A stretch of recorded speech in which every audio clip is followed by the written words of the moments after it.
The motivation for commissioning the studio group to make a new work was really about inviting our community with the belief that their ideas, their insights, their experiences would help us shape our programme. The studio group are all artists, they're all makers. We've worked with them for 3 years, so we knew that they had a really strong aesthetic sense and they also understood what audiences wanted to see. Their love of making has resulted in this incredible, elaborate, rich piece that we could never have done without them. We did a year or so of research into lots of different artists. We all came up with suggestions, went down to a shortlist, and then we asked the people on the shortlist to send proposals in. Nadim came with some drawings and they were absolutely beautiful, and so we were hooked. We then discussed it with him and said things that we wanted to explore. So I come from a textiles background. I studied on a degree called textiles. My mum's a tailor.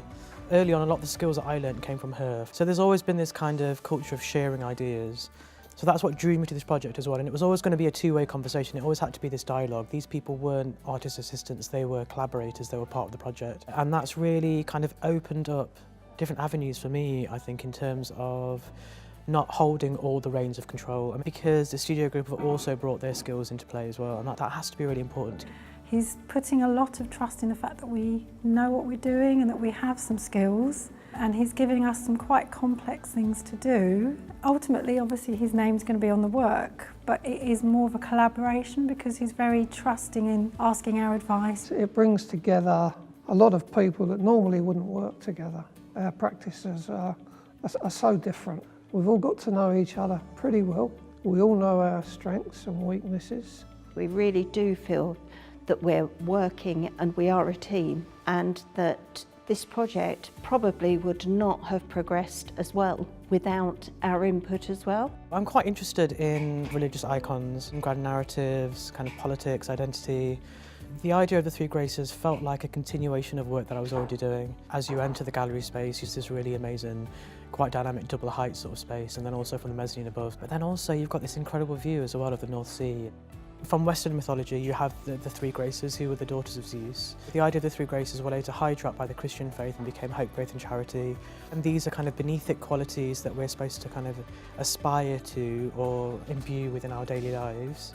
But then also, I'm drawing upon an Eastern myth as well, and in pre-Islamic Arabia, which was a pagan culture, there were 3 daughters of Allah. So what you have are 3 kind of monumental deities which are quite elegant, quite beautiful, very kind of overwhelming in terms of decoration, but there's also a sense of them being somehow vicious or kind of breaking down or fallible. The one that sits on the floor I would describe as quite earthly. It's an earthly grace, so it's based around the serpent. The serpent has a very specific connotation. It was seen as temptation. The laser cut panels there's something very organic about them. They're made to look almost like granite. So it's kind of like a composite figure is how I would describe that one.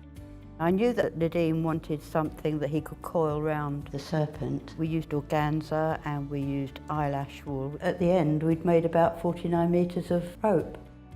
And then we have one which is based around the goddess Artemis, which runs, or Diana of Ephesus as well, which runs up the wall. It gives you the full height of the space.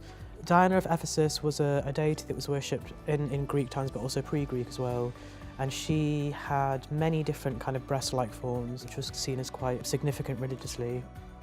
At the top of Artemis, there are 3 semicircles with spikes. We decided then to spray these pieces and put them on. That's the thing that I will look at and think, yeah, I did that. Probably the most kind of craziest of the 3, I think, is one called Word, which is based around Islamic calligraphy. It kind of draws this beautiful line in space and it's kind of suspended high up in the air, so it's very celestial. And the original idea with that one was, because it was so high up in the air and it's framed by the window and the sea beyond, that it would be somehow kind of light or like breath or like air. But in actual fact, it's probably the most colourful out of all 3 of them, and it's really quite vibrant and beautiful, and it looks like a deconstructed stained glass window. Because it's such a huge piece, it wouldn't fit in any of the spaces in the Turner. And then we came up with the idea of putting heavy-duty duct tape on, and then to make that secure, we then had to shove it through a sewing machine.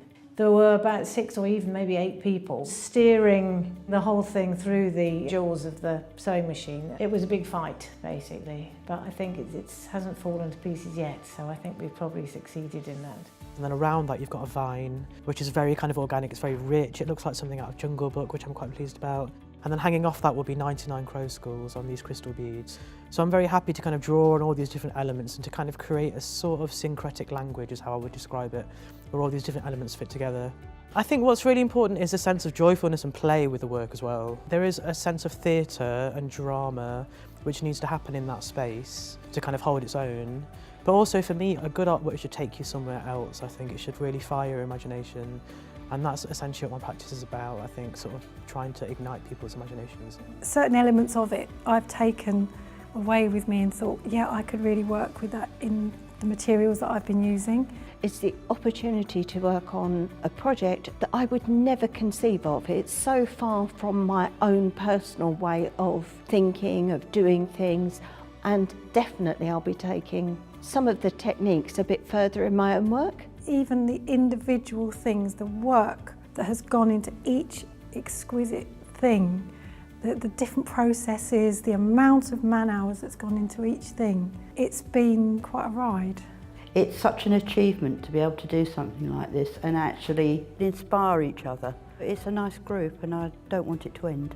The biggest success that could come from this would be that if another organisation looked at what we've done and thought of a group of people in their community and maybe gave them the opportunity to do what we've done, that would be brilliant to know that it is just the beginning.